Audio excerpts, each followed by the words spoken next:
Drake Maye, let's be honest, he's gotten a little lucky this year. Things have gone well for him as we've gotten into the playoffs with who he's had to face. Paladin, you know how he won 2 back against Renegade? In a DQ. He needed him to come down. He needed Nico Collins not to play. Then you fast forward 1 race forward, and you're like, Paladin, he won a 1 1/8 race. He won the Remsen. Renegade ran second. Well, Renegade had a terrible trip. He had to go Jared Stidham wide on the first turn, and then was not able to run him down late into the stretch. Yet this is our Kentucky Derby favorite.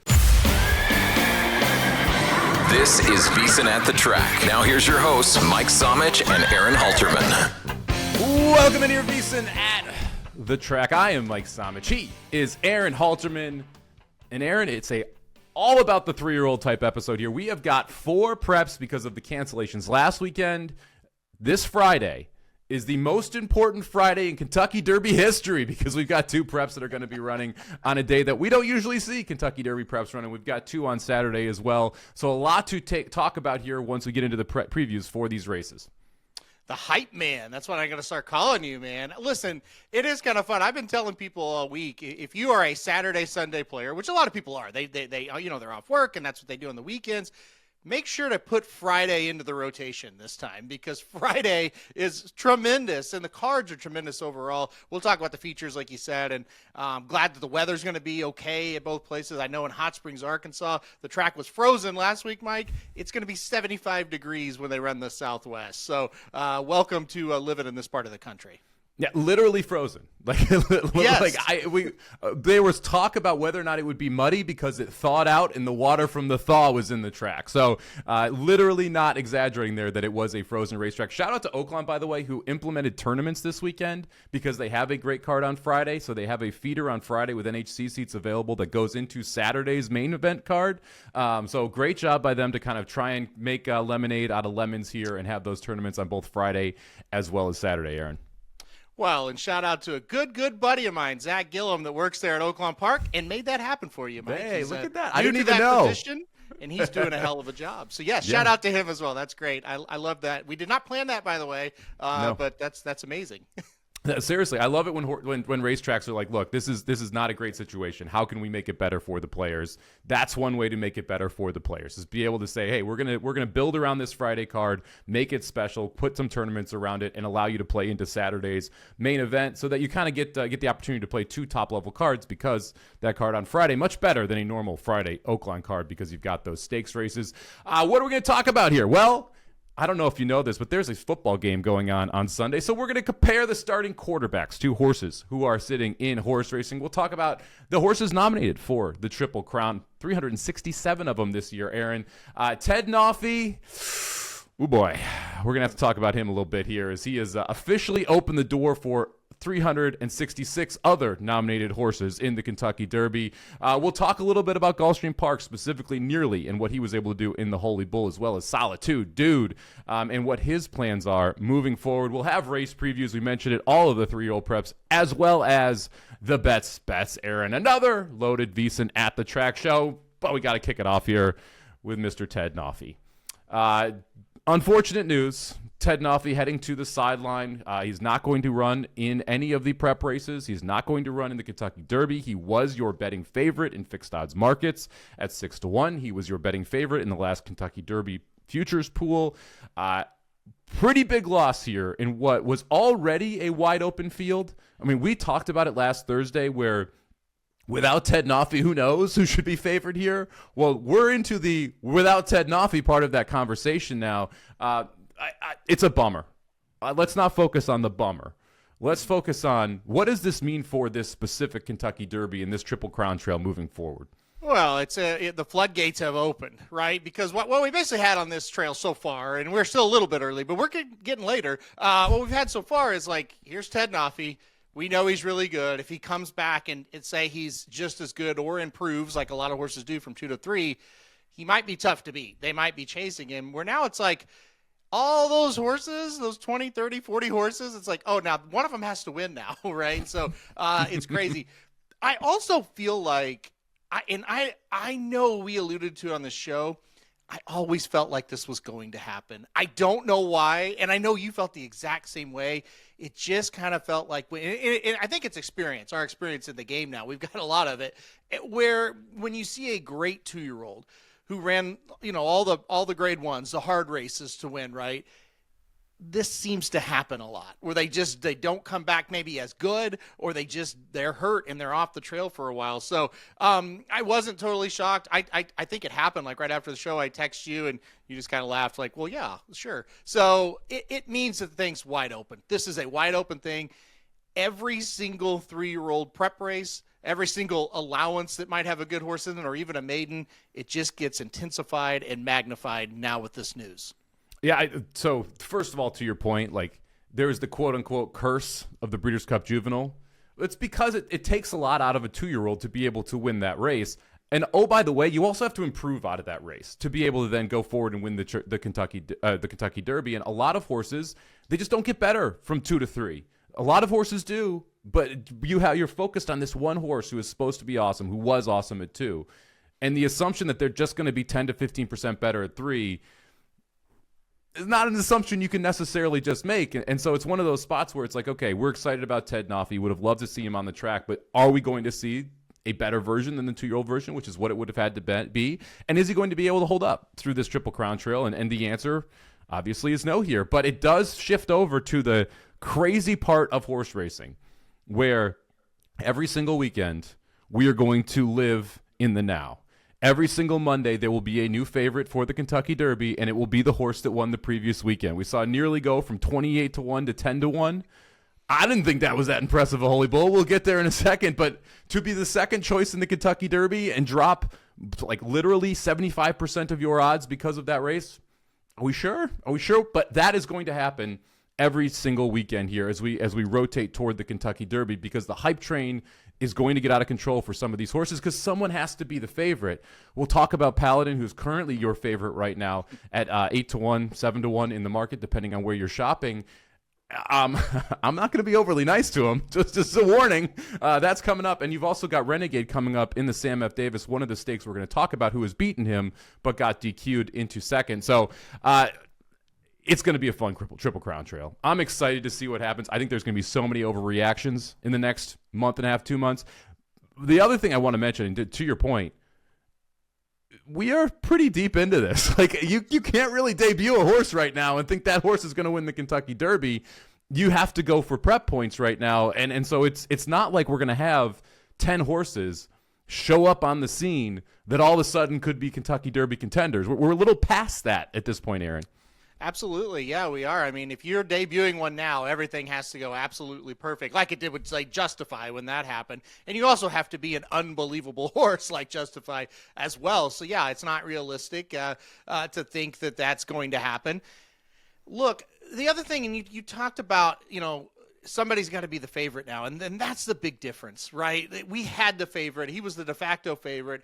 And then if something happens when he runs again or whatever, we can adjust there. But there was just like, yeah, he's going to be the favorite every time. And so and it goes back to what we've said on the show a lot. Do not bet short prices in future wagers because of this fact right here.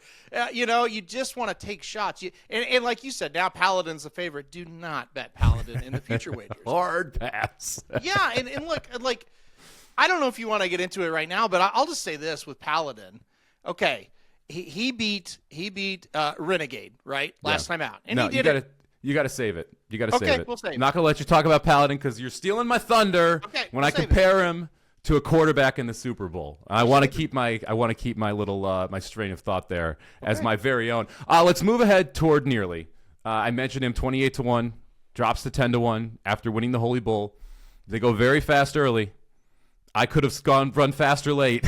They went very slow late. Not sure what he beat here. But he gets a huge buyer, 98 buyer for this effort over at Gulfstream Park. Okay, let's be positive. He ran very well. Do we think he can get 1.25 miles? I'll put it to you this way. I ranked him number 1 because Welcome to this Triple Crown Trail, yeah. I am with you. Right after the race, everybody was texting me, that was great, it was great. And I was sitting down in my basement watching, like, it wasn't bad, but I don't know that it looked like a Derby winner. You know what I mean? It's like, here's the deal. I will say this. They knew Cannonier was going to get loose, and they took it to him. He doesn't necessarily he doesn't necessarily have to run that fast early in other races. I think they thought in that race, go after him. You're not going to beat Cannonier if he goes out and walks on the front. Go after him and then put him away, and he did that. So I think it's a little bit of I don't think you're going to see that running style from him moving forward unless they think he needs to do something like that. So I'm not overly concerned that, he finished kind of slow. You're always going to finish the race slow when you run that fast early. And maybe, like I said, a different running style, he doesn't, he can kind of finish with a little more power. Just to me, Mike, he's kind of underwhelming. It's just like visually, it's like, that was okay. Like, and here's the deal. He won a prep race by open links, and we're sitting here, bad-mouthing him. And I don't want to be, like, overly critical, but we're talking specifically right now, who's going to win the Kentucky Derby? It wasn't a performance that makes me go, okay, that's the horse. That's what I'm saying. I understand why he's number one in your rankings. Yeah. I think it's a little soft on your part because I don't think he should be number one in anyone's rankings. But I understand why you put him there. He just won the Holy Bull, and he won it, as you mentioned, by open lengths with a high 90s buyer. If you take that vacuum, he should be one of the horses to beat in the Kentucky Derby. Yeah, but he was stumbling home, and I realized he went fast early, and I realized maybe his style changes. His style better change because they're going to go that fast in the Kentucky Derby or close to it early. And if he's sitting on the front end and that's him coming home, he is going to get swallowed up by like 5 horses when they are in the stretch at Churchill Downs. And that to me is where I just can't, like, if he runs that exact race, he's beat by 10 lengths in the Derby. So I need to see it before I like immediately say, okay, you're the horse to beat. He looks like a awesome miler. I would make him the favorite in the Pate Mile right now. So would everybody else. But he's not going to run in that race. He's going to run in the Kentucky Derby because he's got the points. He, to me, nearly needs to take a pretty big step forward or change his style to be able to be a real Kentucky Derby contender. No, you're not wrong. What I'll ask you back is, okay, say you have to do a video every week ranking the top 5 Kentucky Derby horses. I do that every week. I know you do. Well, you never watch. Come on. But who would – the problem is, like, would you rank number 1? That's the problem. Like, there isn't anybody really. If I am going to go based on expectations, I would still have Chief Wallaby number 1. And I realize the horse has never run anything in anything except for a maiden special weight. I watched that replay again today because we've got the horse coming out of that race. And I'm sitting there and I'm like, wow. And I'm trying to watch the horse that is in the race, the Puma, who's in the Sam F. Davis, and I'm just staring at Chief Wallaby like, that's a freaking monster. Like, and I get the horse has not won anything, has 0 Kentucky Derby points, and that I'm projecting even more than you are with a horse like Nearly. It's at this point, I would rather project out on a horse that I think has just boatloads of talent and has shown me that you can rate versus a horse that I'm worried is one-dimensional and has shown me that a 1.25 miles is going to be a problem if you are exposed to going that one dimension. I mean, it's fair to rank him number 1. I don't totally sit here and say that's crazy. I think it is going to be absolutely fascinating what happens with the Puma. We'll talk about that later. Save it for later, Mike. Okay, I get it. But what if that horse does something crazy this week? I don't know. It's also, as we sit here, it's February 5th as we record this. It is so fluid now. So many things could change. Like Confessional, who nearly beat 2 races back. What if he's awful in this race? That's the funny part. The Sam F. Davis was not number 1 on my list. Then you get this list of horses competing in the Sam F. Davis, and it's like, oh, the horse that Nearly beat. Oh, the horse that Chief Wallaby beat. Oh, the horse that Paladin beat. We get all of them in the same race. Like, I'm excited. Someone's going to flop, and it's going to be what's going to tell us like which way we should be looking here. It's fascinating race at Tampa. But again, back to Nearly. Good race. Not sure that horse can get 1.25 miles. Needs to change its style. You can tell we're horse fans. We're so excited to talk about these other races today. So I'm with you. We'll see. Next race is going to tell us so much more. Stretch out to 1 1/8 miles. All the things. He's going to go Florida Derby next. We'll just kind of see what he does there and make that final decision, much like we do with all these horses that are going to run in that final prep. Solitude Dude wins at Gulfstream Park, wins the Swale there, headed to the Fountain of Youth next. This has been a sprinter who has been uber impressive, but always on the front end. What do you make for Solitude Dude? Is the stretch out in distance going to be a good thing? Is this a horse to get into the gate?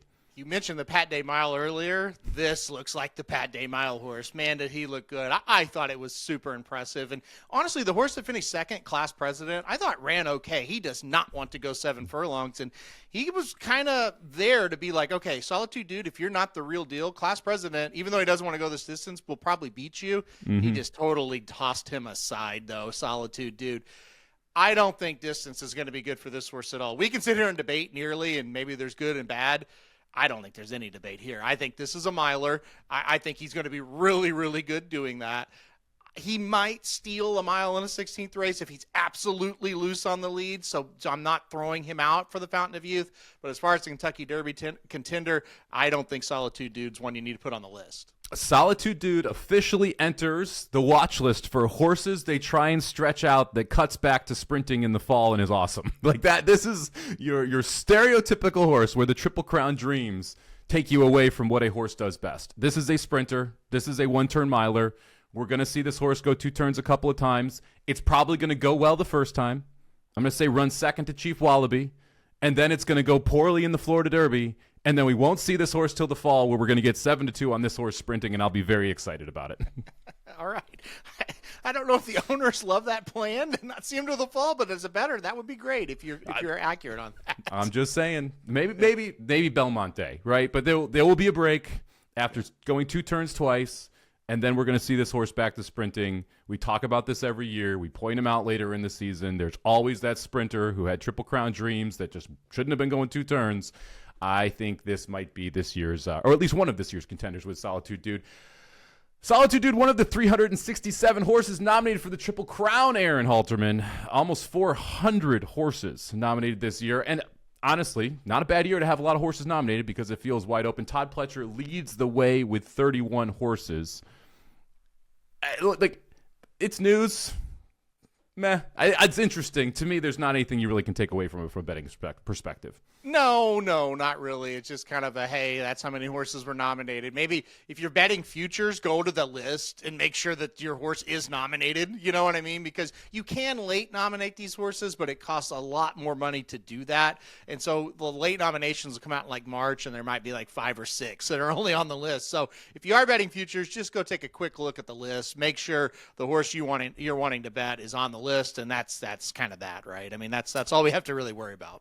Yep. So keep an eye on those. Don't fall for just betting horses because they're nominated. That was one of the things I did when I started out betting. Is I'm like, oh, they're Triple Crown nominated. They must be awesome. Doesn't mean they're awesome. There's a lot of horses that get Triple Crown nominated. All right. It's the big game weekend, Aaron. We got the Super Bowl here. So let's compare the quarterbacks to horses inside of this. Now, I'm going to go first because I am the only one who has an older horse. And then we've got 3 3-year-olds that we're going to compare to these 2 quarterbacks. We're going to start with Sam Darnold. And I was going to use a 3-year-old as well, but I could not help myself because I think Sam Darnold and Skippy Longstocking compare so well to each other. Because Skippy Longstocking was one of those horses that we expected to be good early, and he was kind of okay, every now and then stepped up. No one really believed in him, and he just won the Pegasus World Cup, a $3 million race. And coming out of it, you know what everyone's saying? No, it wasn't that good of a grade 1. It was kind of a fluky year. It set up perfectly for Skippy Longstocking. If Sam Darnold wins the Super Bowl, we're not going to hear Sam Darnold's an elite quarterback. We're going to hear, well, it set up really well for him this year, and the Patriots didn't really play anybody, and the AFC kind of stunk. It's going to be a very similar situation to what we got from Skippy Longstocking in the Pegasus. I think the parallels are wild because it's a horse no one believes in. It's a quarterback no one believes in. The horse didn't get his flowers. The quarterback's not going to get his flowers if he's able to win the Super Bowl. Yeah, have we ever seen these 2 in the same room? Because they could be the same person / horse. I totally agree with you on this. This is a really, really good one. And just kind of how many times have we kind of written Skippy Longstocking off as far as ever getting a grade 1? Mm-hmm. I mean, obviously when he's in the lower races, sure. Oh, he wins at Charlestown. Never going to win at Santa Anita. Never going to win at Gulfstream. and the same, like with Sam Darnold, how many times have we like, no, here's a little bit of hope? No, he's gone again. Even last year, oh my gosh, he had a great year with the Vikings. Now we're in the playoffs. Whoop, no, he holds on to the ball too long. He throws interceptions, and they get stomped. So that is an amazing comparison. I love that one. And look, I mean, I agree with you 100%. I do think people will say, oh, the Seahawks were just really, really good. He didn't really do anything. Yeah, so I'm with you. All right, who you got here for Sam Darnold? Yeah, I stuck with a 3-year-old route and a horse running this weekend to start here. I've got Confessional being Sam Darnold, and here's why. Confessional, ton of hype last time out when he was ready to run, just like Sam Darnold, ton of hype coming out of the draft, and boy, this could be the next great Jets quarterback, or maybe the second best Jets quarterback, right? Great 49ers quarterback, or next great Vikings quarterback. Right, yeah, exactly. And so, but Confessional gets stomped by 5 links by Nearly. And everybody's like, well, Nearly's not very good and Confessional's just horrible. Then Nearly comes back to win the Holy Bowl. And then Confessional ends to Sam F. Davis. I don't know how many people I've heard this week going, you know what? Let's take another look at this Confessional. Just like maybe the Vikings took another look at Sam Darnold there and then ultimately to the Seahawks. So I think Confessional to Sam Darnold, just to toss him aside, he's not very good. Wait a second. Hold on. He's in something important now. Let's pay attention to him again. Yeah, maybe we should care. Maybe we should care. Very similar story with Sam Darnold. Maybe we should care again here. Maybe the Vikings should have cared this year because I have a feeling their season might have gone slightly better had they kept the quarterback that won 14 games instead of starting the rookie who had a torn ACL the previous season. All right, let's move over toward Drake Maye. I'm going to let you go first because then we can have our discussion about Paladin afterwards. So who do you like here comparing to Drake Maye? Well, I think the horse that just broke his maiden at Gulfstream Park the Sunday after the Pegasus, Canaletto and Drake Maye are a lot alike. Young, up-and-coming potential is the word that always comes to mind when you're talking about Drake Maye. He showed that potential in his first year, just like Canaletto in his first start. Oh, man, he just gets excited. Like, the future is very, very bright, right? And then Drake Maye trying to do it here in year 2, obviously making the Super Bowl a big step. Can Canaletto do that and win a prep race, his next start as well? So they seem very, very similar to me. So it'll be interesting to see if Canaletto can follow in the footsteps of Drake Maye and cross that next box, or check that next box, I should say, when the time comes. I think you're being very generous to Drake Maye in the Canaletto narrative there, because you know what? I'm going with Paladin, who's your favorite in the Kentucky Derby. You know why? Because look, Drake Maye, let's be honest, he's gotten a little lucky this year. Things have gone well for him as we've gotten into the playoffs with who he's had to face, specifically on the other side of the ball. Even the weather has been a favorable thing for his defenses taking on those offenses. Paladin, you know how he won 2 back against Renegade? In a DQ. He needed him to come down. He needed Nico Collins not to play so that offensive line could get exposed by the Texans. Then you fast forward one race forward, and you're like, Paladin, he won a 1.125 mile race. He won the Remsen. Renegade ran second. Well, Renegade had a terrible trip. He had to go Jared Stidham wide on the first turn and then was not able to run him down late into the stretch. Yet this is our Kentucky Derby favorite. Look, Paladin, he's beaten what's in front of him, except for the one time he didn't because he had to get DQ'd to be put up.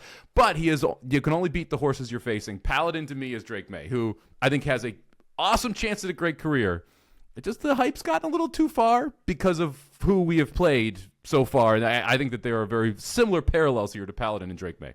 Fantastic. I like that one as well. Jared Stidham wide. That is something that I think might stick for me. I may text you that a few times tomorrow and Saturday when we're watching these races.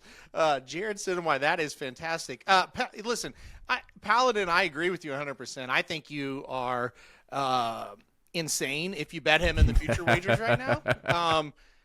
Paladin's high buyer is an 85. Yeah. Okay, and look, buyers are not the end-all be-all. He's a young horse. We're projecting improvement. Paladin's high buyer is an 85. If you're betting him in single digits on February 5th to win the Kentucky Derby, even if you cash it, great. Great job. Yeah. I don't think I'd be doing that, and I like him, but he has a lot to prove. Right? Yeah, and so I think the Remsen is one of the most overrated prep races. You're going way too long, way too early. You never have a great field. Like, I don't think this was like a magically good year for the Remsen. Like, we'll find out with the Sam F. Davis. But yeah. Well, and here's the deal. Like, I'm not gonna tell you who I pick in the Sam F. Davis until we get there. But like Renegade, I like him okay in that race. There's other horses where you go, they're kind of maybe just as good. You know what I mean? And it's like, oh my gosh, on the number side of it and stuff like that. it's very average what Paladin has done so far. Going to be interesting what happens with Paladin moving forward, because he is currently your favorite in the fixed odds market as well as the future pools with the exit of Ted Noffey from this Triple Crown trail. All right, Aaron, we have waxed poetic for longer than we ever have on our opening sequence here. So let's get into the races that we're going to cover over this weekend with our race previews. But before we do that, if you are going to bet the big game here, make sure you get the deal to match it over at VSiN. Right now, you can save $60 off a VSiN annual subscription just for Big Game 60 when you sign up using promo code TRACK. Become a VSiN Pro annual subscriber and bet smarter all year long with full access to our daily best bets from VSiN hosts and guests. Real-time betting splits from both DraftKings and Circa, as well as AI-powered prop tools and matchup analysis inside the NBA and NFL, 24/7 video and full show replays over on the VSiN Watch app, plus all of the betting guides, including the one for the big game. We've got the March Madness one coming up. We'll have one for the Kentucky Derby. Don't miss out on this big game deal now. Save $60 off a annual subscription. Visit VSiN.com/subscribe. That's using promo code TRACK to save $60 off a VSiN Pro annual subscription today. That's VSIN.com/subscribe. Promo code TRACK. All right, Aaron, we are going to kick it off with the Friday prep races here, and we'll start in New York in the Withers Stakes race number 10 on the Friday card. We're going to go a 1.8 miles over this dirt course. 7 horses headed postward. We talked a little bit about this one last week, so we're not going to spend too much time here. Otno, your favorite here, 9-5 in the 3-post. Schoolyard Superman draws the 2-1 on the morning line. Who you going with on top? Yeah, look, like I said, we did cover this a lot, but, a little bit, one less horse in the field, so might as well re-talk about it. And my thoughts hadn't changed as far as who I'm going to pick to win. I'm going to go the number 3 Ottenho here. Look, the win at 1.8 miles is a big thing for me. And not only did we win at 1.8 miles, I thought it was a nice improvement from his first race. First race wasn't bad. Win a mile, got third, beaten 2 lengths. But I thought the second race was just very, very good. He's the only horse that's won at 1.8 miles at this or in this race. He's one of only 2 horses that even ran the distance before. The other one is number 1 Grittiness, who was not good in that Rimson. You hate the winner in the Rimson, so why would you like the 5th place horse? So yeah, it's not very creative, but it's number 3 Ottenho for me. I will tell you why I like the number 1 Grittiness. I'm not going to put Grittiness on top. I'm going to put Ottenho on top. But I do have Grittiness in second, and I kind of like the 3-1 Exacta. You've got 6 speed horses and Grittiness. Yeah. So, just from a logical perspective, 1 horse wants to close, 6 wants the lead. That sets up well for the closer. So I do think this race sets up very well for Grittiness. Now, is Grittiness good enough to win? I don't know. We'll see. Todd Pletcher trains this one. That's a good sign. Mentioned as the 31 Derby horses that are Triple Crown eligible here. I think it's a good sign that we're in the Withers after that Remsen, which was not good, 55-1 on that day, but was swung wide. So maybe you could say that the trip wasn't great. I mean, I think this is a pretty bad race. Let's just be honest. I don't think any of these horses end up in the Derby. Maybe Ottenho. But we would need to get a lot better here, and this feels like one of the other rans for Chad Brown, who has multiple contenders in his barn already.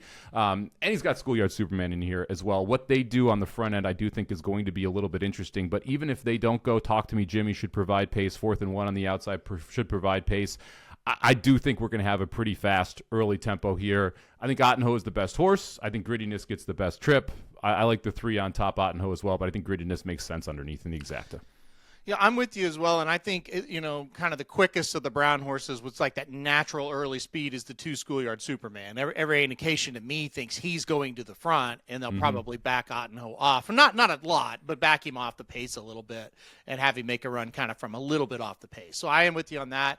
I think we see it pretty similar. The only other horse that I kind of had interest in was the number 5 Melata. It's just the problem is it's a big move up. This is a Pennsylvania bred that's been running at Parks all 5 starts. The last 3 starts have been really good, but now you got to move up in class. You're also got to stretch out in distance. His best races have been at 7 furlongs. And, oh, by the way, he's another one that has a ton of speed. So he could really kind of play into your thought of, hey, Grittiness may not be that good, but maybe he can pick up some pieces late. Yeah, that's the reason why I like Ottenho on top. I think he is one of the 2 Chad Browns that stalks. If you look back at that first race, we go a mile, was not on the lead, was able to pass horses. I think Ottenho has the ability to do that. I think just at the 1.8 mile distance last time, he was the fastest early horse, so why not try and go gate to wire? This time he is not the fastest early horse. I think we have a lot of speed early, and I think Ottenho and Grittiness are the 2 horses that benefit. Number 3, Ottenho. For Aaron, number 3, Idaho. For me here in the Withers, that is a prep on Friday, race number 10 from Aqueduct. Let's head to the wonderful weather of Oaklawn Park after freezing out last weekend. We've got the Southwest on Friday, a mile and a 16th, race number 11 on the card. 14 horses signed on, although we are going to lose number 5 Litmus Test, who is your morning line favorite at 5-2. Favoritism now shifts to Decode, the number 2 horse, 3-1 on the morning line. 99 buyer, going gate to wire, going 6 furlongs here at Oaklawn Park the last time out. Are you putting Decode on top, or are we going in a different direction? That was good. Thanks. At first, I thought your computer cut out. I came up with that one on the spot. I'm pretty proud of myself. I'm going to go a different direction. Just to his outside of the number 3 Butane. I really like Decode. I really am nervous about the pace setup of this race and if the horse can go a mile and a 16th. And so that is the big worry for me. I went back and watched the replay of Decode, and there's nothing to really kind of hate on, but can he go longer? The pedigree says maybe he can go a mile and 16th, but that's probably going to be the limit. But I like number 3 Butane on top in here for Bob Baffert. Second off the layoff here, first time going long. I'm not as worried about this horse going long. I think it's going to help, at least a mile 16th, if not a mile and 8th. I think he's going to be at his best. Last time out, look, he got second in the San Vicente, and it was a race where So Happy, a horse you picked, just ran phenomenal. But it was kind of this another situation where So Happy is a sprinter, where Butane needs ground, and he just ran a good second, right? But he just couldn't catch So Happy. So I'm going number 3 Butane on top. I really think this is a really good spot for him.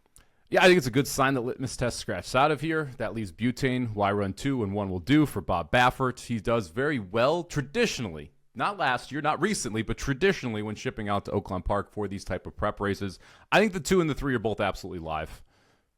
I like prices. So I'm going to go a little crazy. I'm going to go a little off the beaten path here. Give me the number 11, Silent Tactic for Mark Casse. Second off of the layoff, ran in the Smarty Jones. We'll call it the local prep for this race. I thought ran sneaky good in that race. Early was kind of rank, was pulling, was forced wide on the first turn because of it, was wide on the second turn. They went really slow early, and I think that kind of negatively affected Silent Tactic here. Cassie's got this one for John C. Oxley, who has another horse in here as well. Torres sticks on the ride, 2 of them 25%. Look, this horse has every reason to improve. Second time out as a 3-year-old after 2 races at Woodbine. I thought did really well on the dirt for the first time on the dirt. Now you're getting second time on the dirt as well. Tacitus, not one of my favorite horses, but someone who should be a good sire, especially for longer runners out of a gun runner mare. Tacitus stands for $5,000. This horse sold for $500,000. So clearly somebody, and Oxley is a pretty good person that able to pick out talent here, saw something in this horse. I think the pace is going to be fast. I think it sets up for a closer. I'm going to go with Silent Tactic to pull off the upset here, 20-1, Aaron. Yeah, I don't hate it. I looked at him for a long time. I almost prefer him out of the 2 Cassies, which doesn't make any sense after a strategic risk. Just beat him at this track, at this distance by 4.5, but I'm totally with you. Things are going to be very different up front in this race. I will be shocked if there's not a hot pace, and I do think that plays to Silent Tactics. So I'm not using him, I'm not going to lie, but I don't hate the pick. It is one I looked at.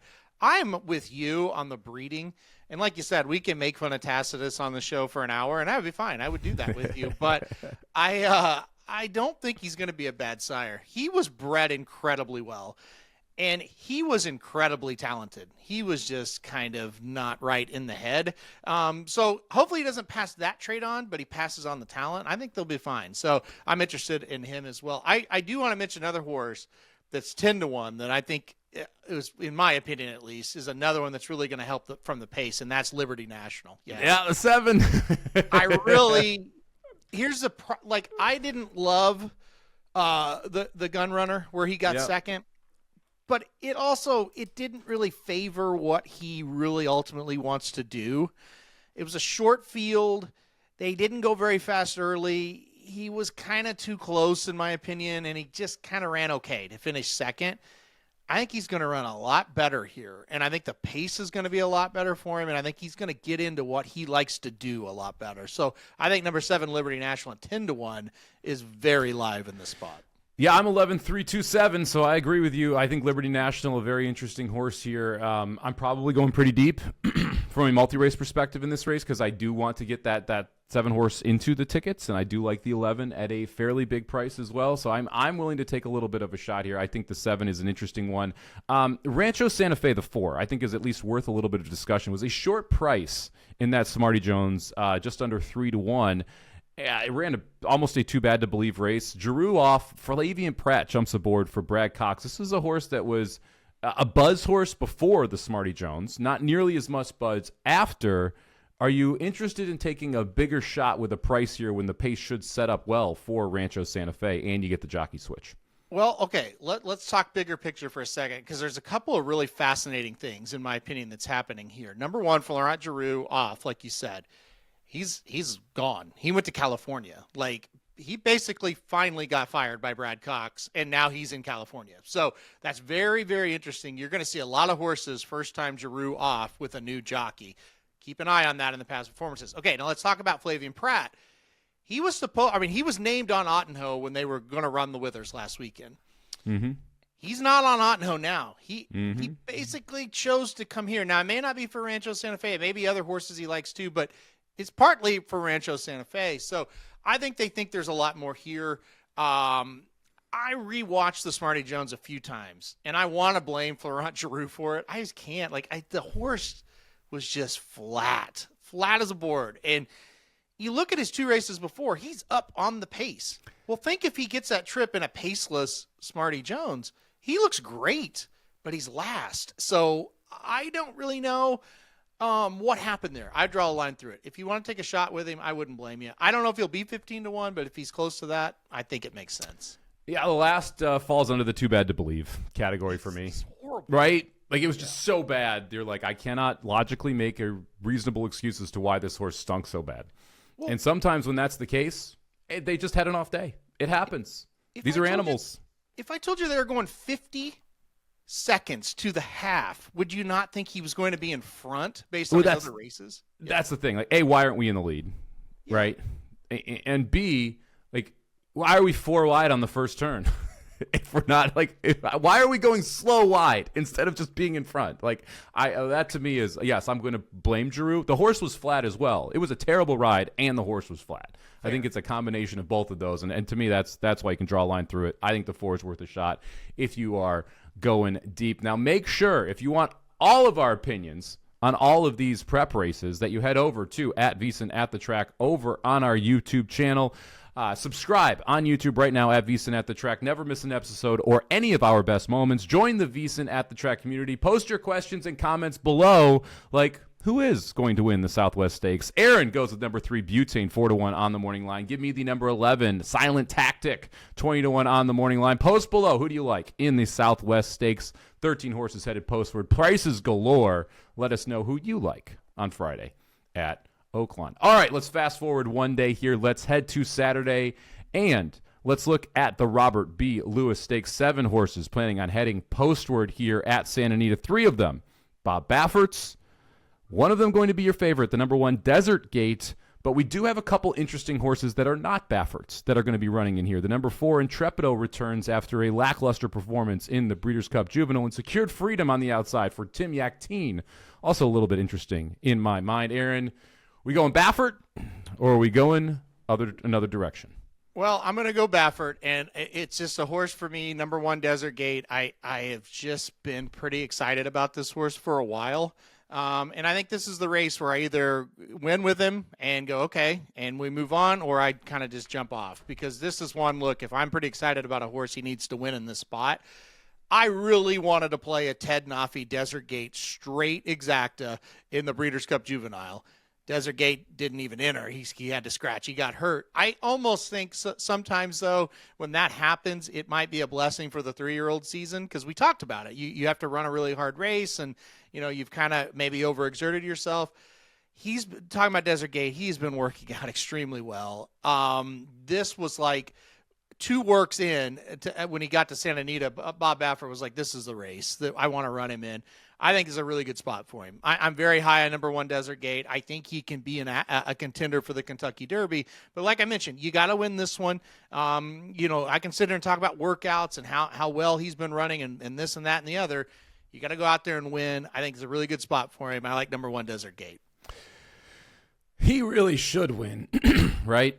Like this is the Desert Gate should win this race. And when you look, I'm not a tinfoil guy, but I'm going to put on the tinfoil hat right now. Baffert drawing 1, 2, 3, like it really sets up well for Desert Gate to get the box out trip by the other 2 Bafferts. I think Cherokee Nation is interesting. Plutarch, like I had no interest at all on the 2. But it feels like they can both play blockers, basically fullbacks for Desert Gate to be able to get him the softer pace that I think that he would be able to win with. The horse on the outside, Secured Freedom, the 7, I think is really your main pace threat. Robusta has some at the 6, but they actually didn't go that fast when that horse won at a mile. Secured Freedom is fast, like sub 44 fast if you really need to go from the outside. So to me, the Yak Teen on the outside is the big question mark. Does that horse push Desert Gate? If so, I think Intrepido wins for fun. I'm not sure we actually get that push from the outside horse, though. I'm going to go with Desert Gate on top as well because of what I think this setup is going to be. I don't think Desert Gate's the best horse in this race. I think Intrepido is the better horse in this race. But a mile 16th with the setup I expect, at a mile with the setup I expect, it's hard not to pick Desert Gate. I don't necessarily disagree that the 7 is the one that could screw things up one way or another, right? Let's just pretend the 7 is kind of freakish, which I don't think that's the case. Well, he might just get out there and take him gate to wire, right? I think he's going to fade.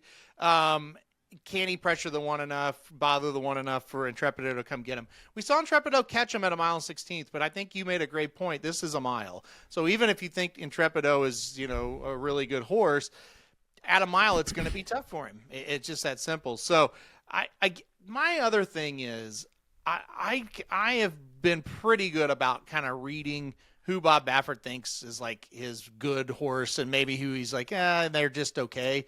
He's treated Desert Gate like he is one of his main contenders. I just really feel that way. I think as soon as the juvenile, he got hurt out of the juvenile, he couldn't run in it. It was just like, okay, let's make a target for him. And then when he started working well, it's like, this is the target. So I think Desert Gate's going to show up and run huge. And I think if he does, I just don't think anybody else at this distance in this spot's good enough to beat him. Yep. I agree with you. I do like Intrepido in second. I think that's a 1-4 cold exacta for me. What do you make of the horse on the outside? This was, to me, the toughest part. Because, if I'm trying to play a cold try, which I know is a little ridiculous, but if you're trying to play a cold try, to me, it's between the 3 Cherokee Nation and the 7 Secure Freedom. The 7 is a practical joke out of a Uncle Mo mare. A little concern when we stretch out to a mile and a quarter.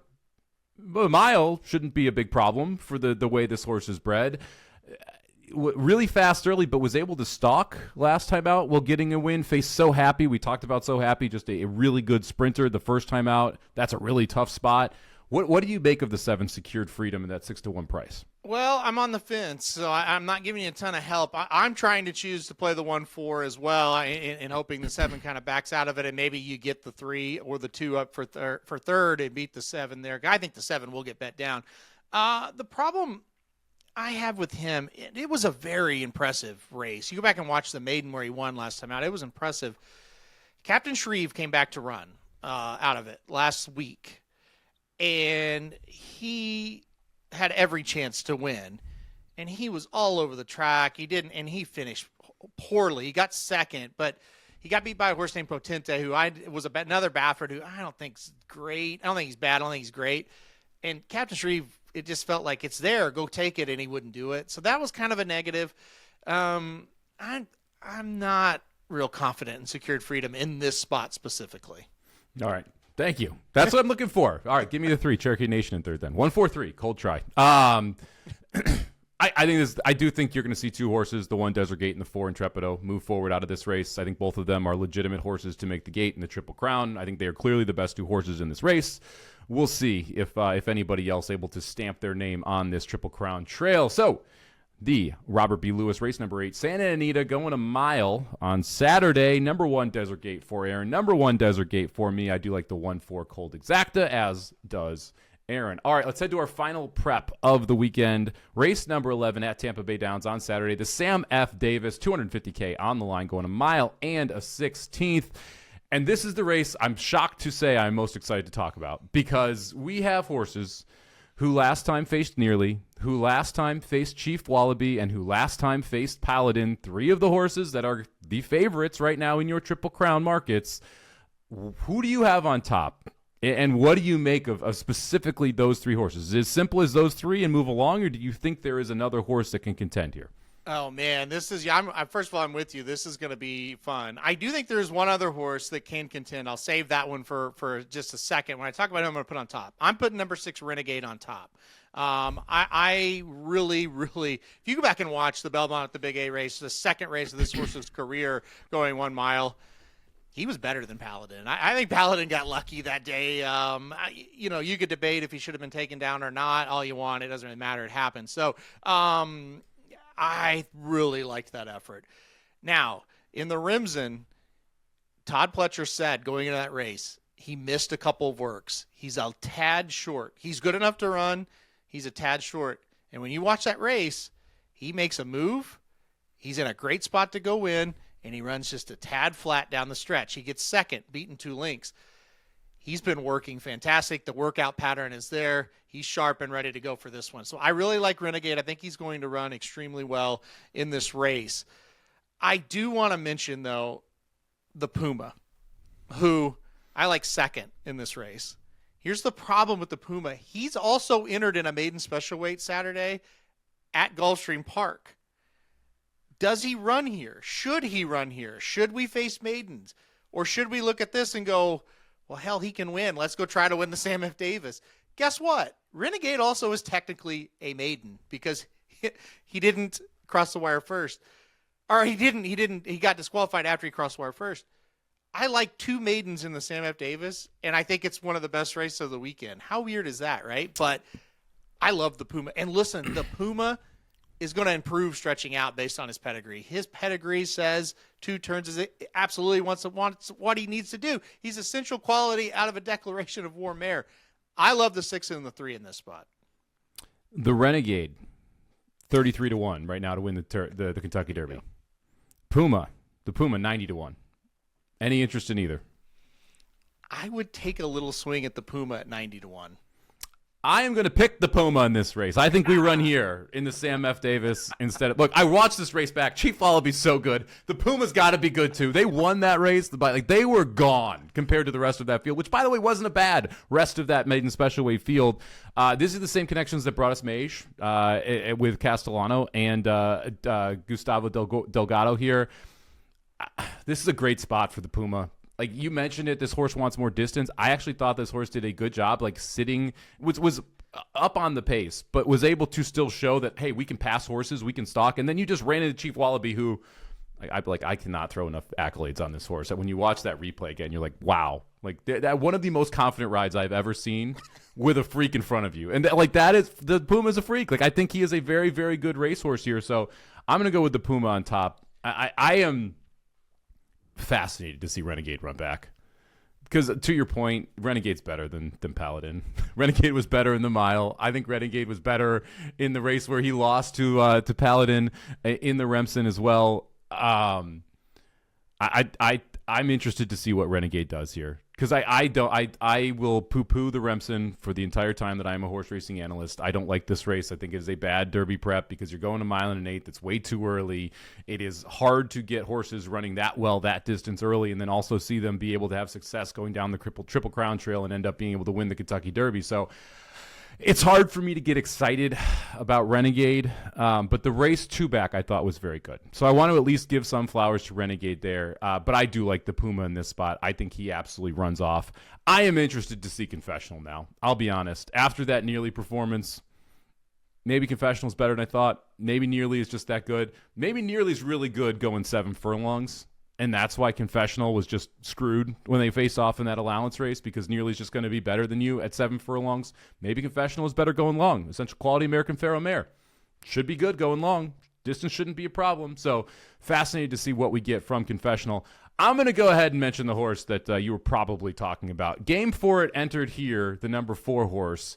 Not the horse. Okay, well, I'm going to mention Game For It, who I think is a little bit relevant. It was supposed to run, or could have run, in Florida last week in the Holy Bull. Chose to enter this spot here. Game For It, a nice winner at Aqueduct on December 10th. Chad Summers, who has another horse in the Triple Crown Trail, decides to put Game For It in here. I think Game For It might get the lead. I guess the outside horse, Dr. Compar, is going to try and say something about that out here for Saffie Joseph Jr., but Game For It, to me, at least a little interesting. Was able to stalk and win first time out. That's one where I think if you're looking for a long shot, Game For It makes a little bit of sense. All right, I got to break down the Puma a little bit more here for you. This is one thing I meant to say, and put a black box over Chief Wallaby in the race, right? Just don't try not to watch him. And he said it's hard not to because the move is so good. But it's so good. It really was. It was so good. It was super good. Stop. Anyway, so number 3, the Puma, he's kind of pressed. He tosses away the speed. He beats the 3rd place horse by 9 1/4 lengths. So pretend, Chief Wallaby ran in a different race that day and didn't enter there, right? You got a horse that would have won by 9 1/4 at Gulfstream Park in a maiden special weight.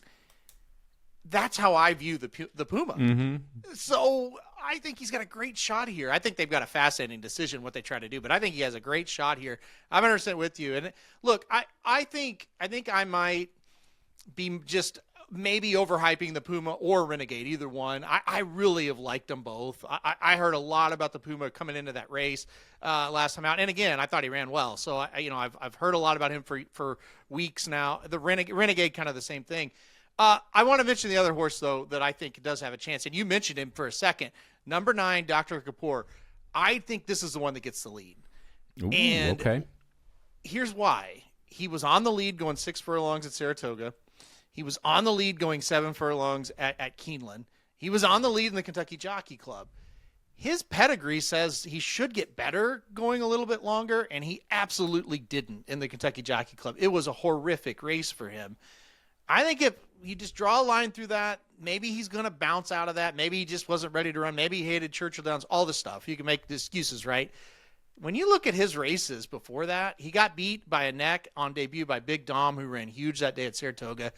He beat Chip Honcho. I don't love him, but he did win the Gun Runner, and he beat him by 2 3/4 at Keeneland.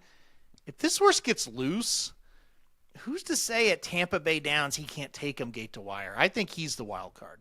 Yeah, I don't think you're crazy. Kitten's Joy on the bottom's for me the problem, which I realize really shouldn't be the problem. Like I should be. We have dirt races to prove that this weird. I think this is a synthetic horse. It's strange to say that. But to me, this is one of those spots where I'm not sure this is the best surface. But I think it's the best distance. We'll see. I think 7 furlongs might be the best distance. We'll see what we get from Kumpar this weekend, and if he is able to get the lead, which I could see your point that he gets the lead, but then the question of can we hold off? Because last time in the Kentucky Jockey Club was the length open. They went pretty fast, 46-3, but did have an open length there to try and control the pace somewhat, and was not able to do so, and ended up folding up the tent and finishing 11 lengths behind further ado. Fascinating race. I can't wait for this one because I think we're going to learn a lot about these horses that we think are good based on how the horses that they beat run when they get to face each other. The first real test we're going to see of crossing some of those different segments of the U.S. and some of the different conferences, as I put them, the New York and the Florida, all coming together here and kind of seeing, okay, who is actually going to be the top horses here. So number 3, the Puma. For me, number 6, Renegade for Aaron in the Sam F. Davis. Race number 11 from Tampa Bay Downs on the Saturday card. As always, Aaron, we finish it off with some best bets. Both of us going to Gulfstream Park. I will let you kick it off. Race number 4. Who do you like? Yeah, number 4, race 4, number 4, Lahina is who I'm going to put as my first best bet of the day here. 2 races on the dirt, not very good to start. Then 2 races back, breaks the maiden first time out on the turf, and pretty darn impressively.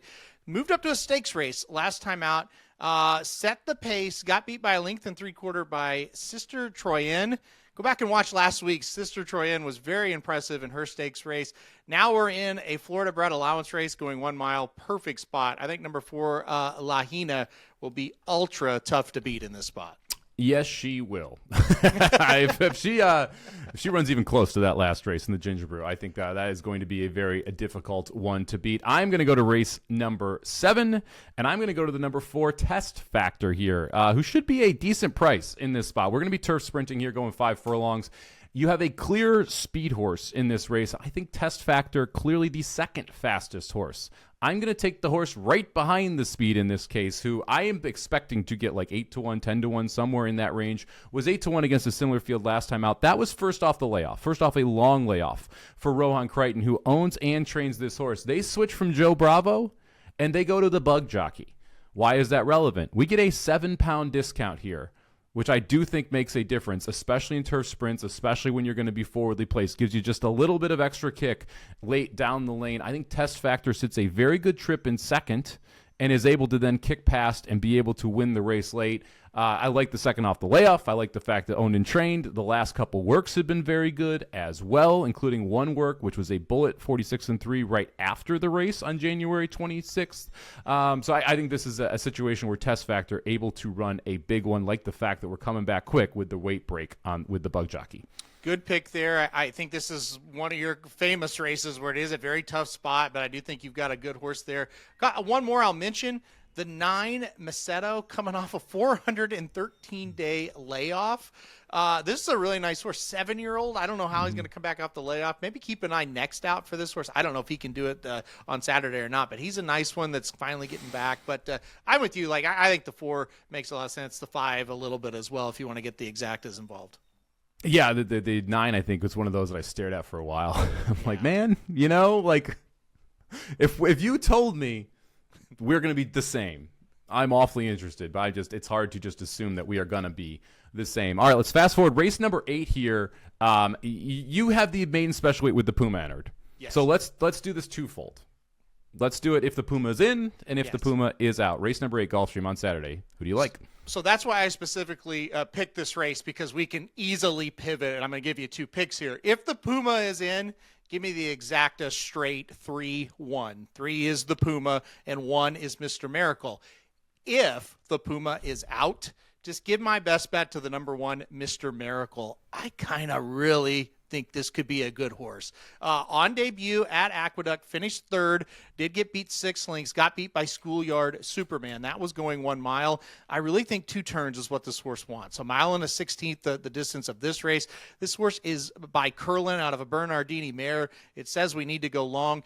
You go back and watch that last race. I don't think it was too bad. I think he will move forward off that race. I love that he brought him down here to Florida to run. That kind of tells me, he likes this horse a little bit. So I like number 1, Mr. Miracle, as the best bet if the Puma scratches out. If the Puma's in, just gives that 3-1 exacta.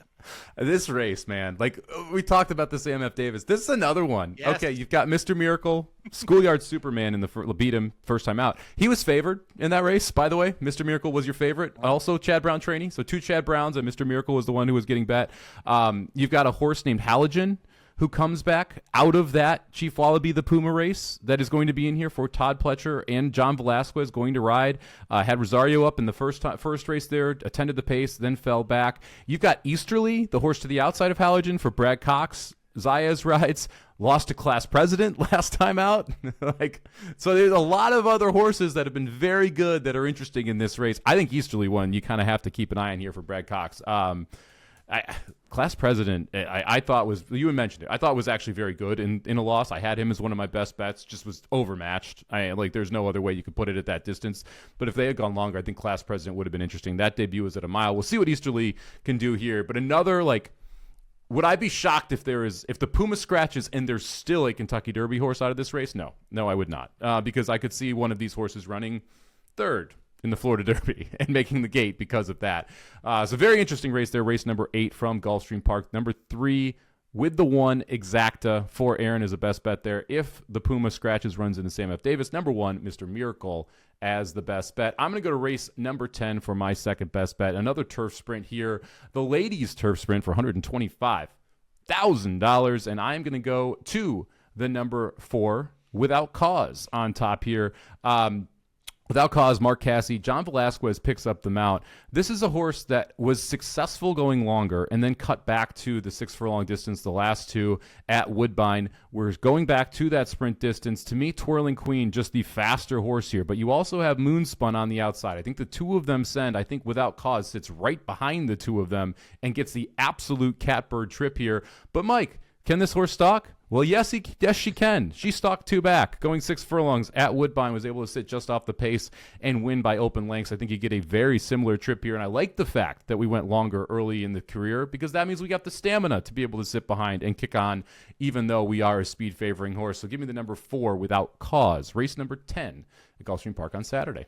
Yeah, another very similar race to the first one you picked. It's a tough race. It go a lot of different ways. Not a bad pick though. I do like the 4 Without Cause as well. So, yeah, two toughies, but let's see how they work out. I mean, I think this one definitely more than the other one. You're gonna have to work out a trip in this race, and hopefully, she can do it. If we can just sit right behind those 2 speed horses and they will just don't have anyone else there, just be solo third in the pocket and then be able to wheel out 3 wide, I think she wins. If there's someone who is pestering her, all of a sudden you got to work out a trip. But I got to give credit. John Velasquez, he can still ride a horse, my man. Like he is not young in the years. He's been around for a minute. He is still one of the elite riders and a very good rider when you're looking for prices because he is able to consistently get good trips on the front end, coming from off the pace, threading through traffic. So with Johnny V in the saddle, I am confident there. All right, that's going to do it for us here at VSiN at the Track. Loaded show. With a lot of talk there early in the show around those 3-year-olds. Cannot wait for the 4 prep races.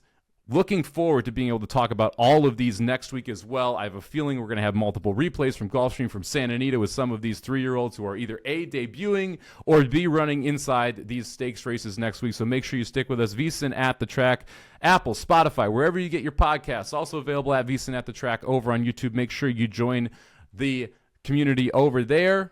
Who's your best bet of the weekend? Comment below. Let us know. Let us know what we're right, what we're wrong. Aaron loves criticism, so make sure you take shots at his best bets. He really appreciates it. Right, Aaron? I do. I love that. Yes. Yeah, that is what I live for. I wake up every morning and check it just for that. If you're nice, I won't say a word to you back. Yeah, that's true. I send Aaron nice text, good pick. I hear nothing. I tell him, hey, terrible pick. I get just like blown up. So loves the criticism there. All right. For Matt Deutsch, our super producer, for Aaron Halterman, I am Mike Somich. This has been another episode of VSiN at the Track. Good luck this weekend with all your bets.